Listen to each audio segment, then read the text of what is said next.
work, and I've done it. Oh, yeah, you've done a great job, man. I didn't pick this up until COVID. Okay? Like, I didn't pick up a hammer and a screw or a hammer and a nail. See how I don't know? A hammer and a screw. A hammer and a nail or a drill bit and a screw. I didn't pick them up until I was 38 years old. I mean, I did some small stuff, but my wife will tell you I was kind of inept when it came to home repair until COVID. And what happened for me was, I was a circumstance of necessity. Like, I realized that, like, no one was going to give me shit. And I couldn't afford, like, I saw this on Pinterest. I saw that. You can't see it on camera, but there's this beautiful wall back here that's actually condensing our sound so we don't sound like, we're in an echo chamber. Yeah. But I looked at that, and just one of those panels was $3,800 online. $3,800. Wow. Right? And I said, well, I could build that, and I have a pile of wood in my basement. Let's just do it. Took 2 weeks. 2 weeks later, I had it built, and then, I refined it, perfected it, but that led me to that project, and then those projects, those are beautiful right up there, and these tables. And, that's another thing is, I had so many people come up to me and ask me, about my business or the EMS business. I can say this. I had 8 people went and got their paramedic degree and got their RN, and 2 of them were getting their doctors because of me. Nice. And I told them how to do it. They didn't have to pay any money for their college. What'd they do? Well, and I tell this to a lot of people. If anybody's interested to become an EMT or a paramedic or a firefighter, and, you got to go to school for it. What you can do is, if you live in the city, or it's a little bit more difficult in the city, but if you live out in the country, you can join your local fire department or your local rescue squad, and it's called state exempt. And what that will do is that will open you up the doors just by volunteering. Just by volunteering when you can, they'll send you to school. And here's what a lot of people do: is after they get certified, right? Say for instance, I didn't do this because of my back.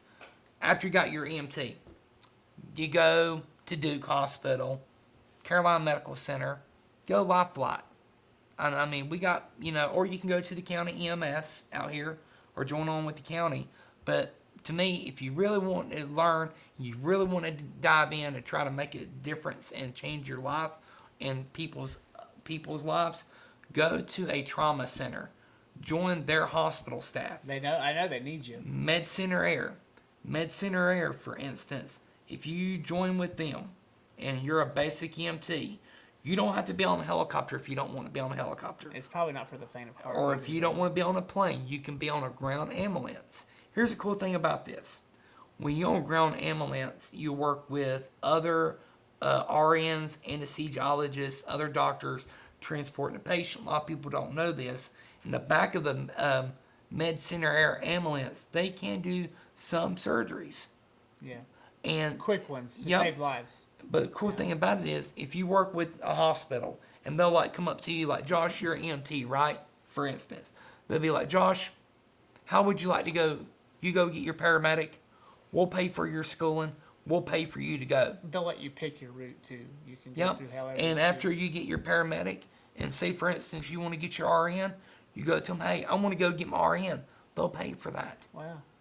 And if you want to go get your docs, they'll help you with that as well. Huh. Who would they need to contact to make this happen? Like who? Like, well, if someone's watching this right now and they don't know where to start, where would they just walk into the firehouse? Yeah, go to the firehouse. If you see a vehicle there, go to the fire department and tell them, look, I live at XYZ. Yeah, and I'm wanting to join your department. They will take you with arms open. Right now, North Carolina, a lot of people don't know this. You got a lot of paid departments. But you know what really makes the fire department is your volunteers. You got 1.2 million, I think, volunteer constantly. They don't get paid for it. Mm-hmm. It's like when I went to Ford. A lot of people made fun of me because I had radios, I had my cell phone on me, my pager. Nobody else couldn't have that in class. But if you're on the fire department, you can't have that. And if you get a call, you can leave from school And that's what I did on multiple occasions. And going back to that, if you don't like the fire department, go to the rescue squad. But I would say this. It's coming. Fire will be rescue, or fire will be going to EMS, because your local rescue squads is closing their doors. There's just not enough money. Like Hickory Rescue. Hickory Rescue was in Hickory for a long time. They closed Hickory just got tired of it because they kicked them out, and Hickory Fire Department now has got EMT and paramedics. And now Hickory's got a ambulance on their fire department. But yeah, go to a fire department or a rescue squad, tell me you want to join, and they'll help you with your to get your certification and go through your college.